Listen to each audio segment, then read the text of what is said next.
जय श्री कृष्ण, राधे कृष्ण। ओम नमो भगवते वासुदेवाय। पहले श्लोक में भगवान ने जिस परम वचन को सुनने की आज्ञा दी थी, उसको अब आगे के 3 श्लोक में बताते हैं। उपदेश को लेकर निश्चय करने वाली वृत्ति का नाम बुद्धि है। सार असार, ग्राह्य अग्राह्य, नित्य अनित्य, सत असत, उचित अनुचित, कर्तव्य अकर्तव्य, ऐसा जो विवेक अर्थात अलग अलग जानकारी है, उसका नाम ज्ञान है। यह ज्ञान विवेक मानव मात्र को भगवान से मिला है।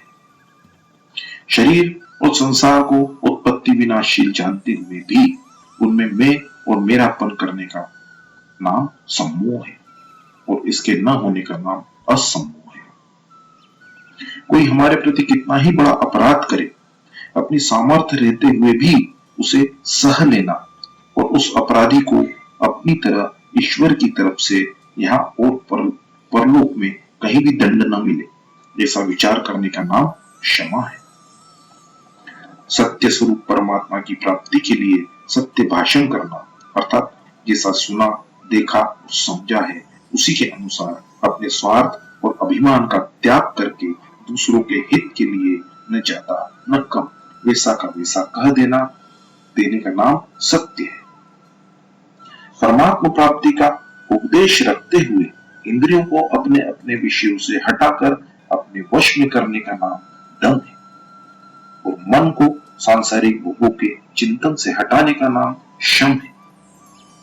शरीर, मन, इंद्रियों के अनुकूल परिस्थिति के प्राप्त होने पर हृदय में जो प्रसन्नता होती है, उसका नाम सुख है, और प्रतिकूल परिस्थिति के प्राप्त होने पर हृदय में जो अप्रसन्नता होती है, उसका नाम दुख है।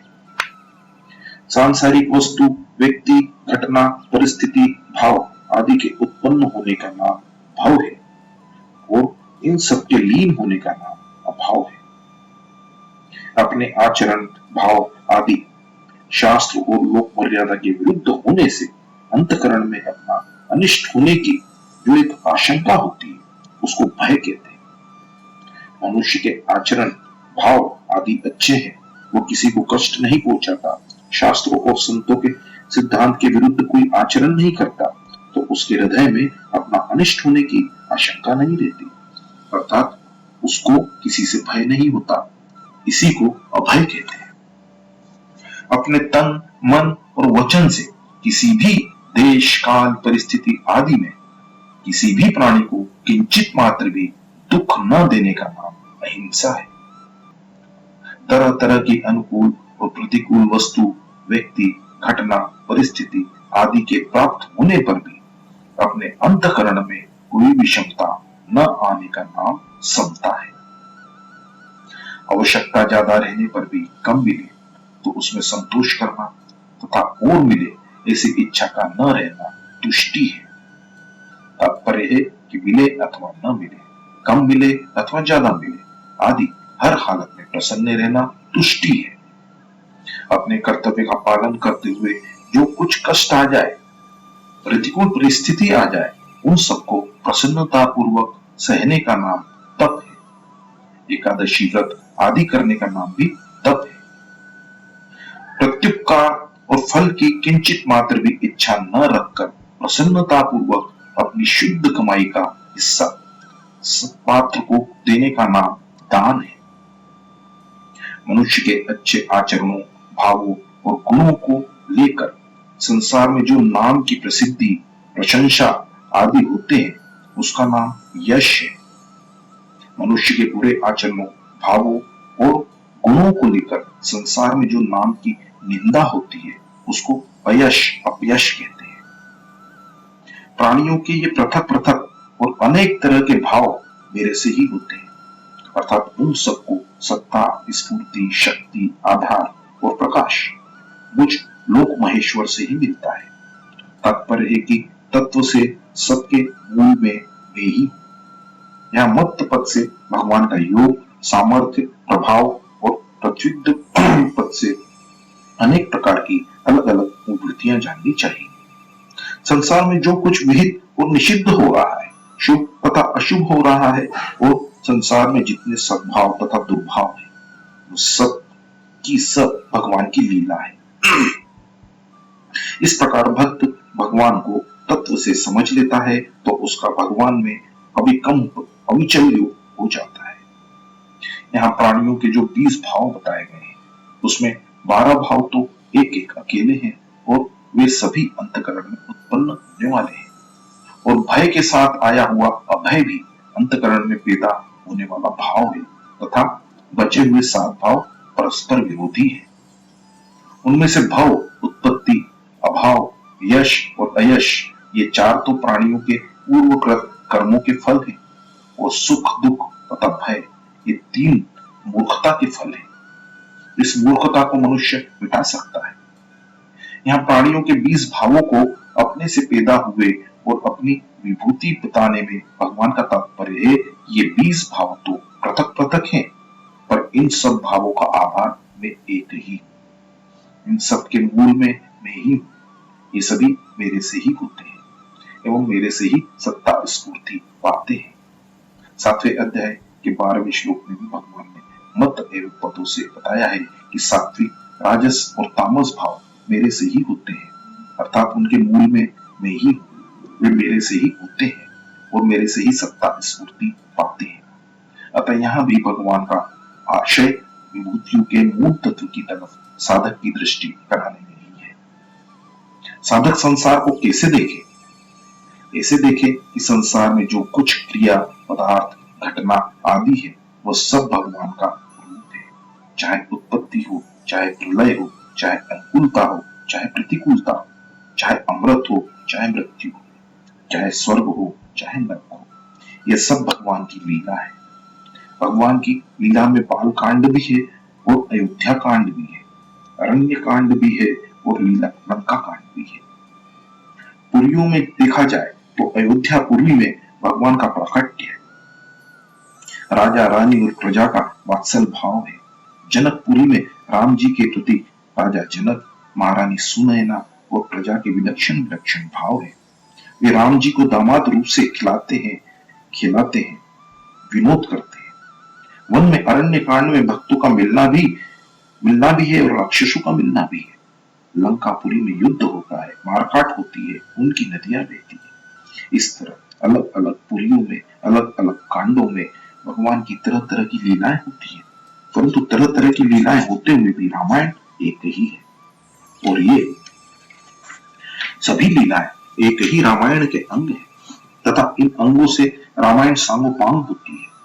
ऐसे ही संसार में प्राणियों के तरह तरह के भाव हैं, क्रियाएं हैं। कहीं पर कोई हंस रहा है तो कहीं पर कोई रो रहा है, कहीं पर विद्वत गोष्ठी हो रही है तो कहीं पर आपस में लड़ाई हो रही है, कोई जन्म ले रहा है, कोई मर रहा है, आदि आदि जो विविध भांति की चेष्टाएं हो रही हैं वे सब भगवान की लीला है। लीला करने वाले ये सब भगवान के रूप हैं। इस प्रकार भक्त की दृष्टि हरदम भगवान पर ही रहनी चाहिए, क्योंकि इन सब के मूल में एक परमात्मा तत्व ही है। परिशिष्ट भाव है। ज्ञान की दृष्टि से तो सभी भाव प्रकृति से होते हैं, पर भक्ति की दृष्टि से सभी भाव भगवान से होते हैं। अगर इन भावों को जीव का माने तो जीव भी भगवान की ही परा प्रकृति से होने से भगवान से अभिन्न है। अतः ये भाव भगवान के ही हुए। भगवान में तो ये भाव निरंतर रहते हैं, पर जीव में अपरा के संग से आते जाते रहते हैं। भगवान से उत्पन्न होने के कारण सभी भाव भगवत स्वरूप ही है। प्रतिविद्या कहने का तात्पर्य है कि जैसे हाथ एक होता है पर उसमें उंगलियां अलग अलग होती है, ऐसे ही भगवान एक ही है पर उनसे प्रकट होने वाले भाव अलग अलग हैं। एक ही भगवान में अनेक प्रकार के परस्पर विरुद्ध भाव एक साथ रहते हैं। पीछे 2 श्लोकों में भगवान ने प्राणियों के भाव रूप से 20 विभूतियां बताई। अब इस श्लोक में व्यक्ति रूप से 25 विभूतियां बता रहे हैं, जो कि प्राणियों में विशेष प्रभावशाली और जगत के कारण है। जो दीर्घ आयु वाले, मंत्रों को प्रकट करने वाले, ऐश्वर्यवान, दिव्य दृष्टि वाले, गुण, विद्या आदि से वृद्ध, धर्म का साक्षात करने वाले और गोत्रों के प्रवर्तक हैं, ऐसे 7 गुणों से युक्त ऋषि सप्तर्षि कहे जाते हैं। मरीचि, अंगिरा, अत्रि, पुलत्स्य, पुलह, क्रतु और वशिष्ठ, ये सातों ऋषि उपयुक्त सातों ही गुणों से युक्त हैं। ये सातों ही वेदवेत्ता हैं, वेदों के आचार्य माने गए हैं, प्रवृत्ति धर्म का संचालन करने वाले हैं और प्रजापति के कार्य में नियुक्त किए गए हैं। इन्हीं 7 ऋषियों को यहाँ महर्षि कहा गया है। सनक, सनंदन, सनातन और सनत कुमार, ये चारों ही ब्रह्मा जी के तप करने पर सबसे पहले प्रकट हुए हैं। ये चारों भगवत स्वरूप हैं। सबसे पहले प्रकट होने पर भी ये चारों सदा 5 वर्ष की अवस्था वाले बालक रूप में ही रहते हैं। ये तीनों लोगों में भक्ति, ज्ञान और वैराग्य का प्रचार करते हुए घूमते रहते हैं। उनकी वाणी से सदा हरि शरणम का उच्चारण होता रहता है। ये भगवत कथा के बहुत प्रेमी है।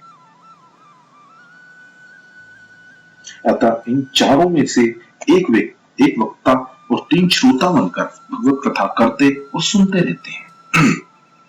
ब्रह्मा जी के एक दिन कल्प में 14 मनु होते हैं।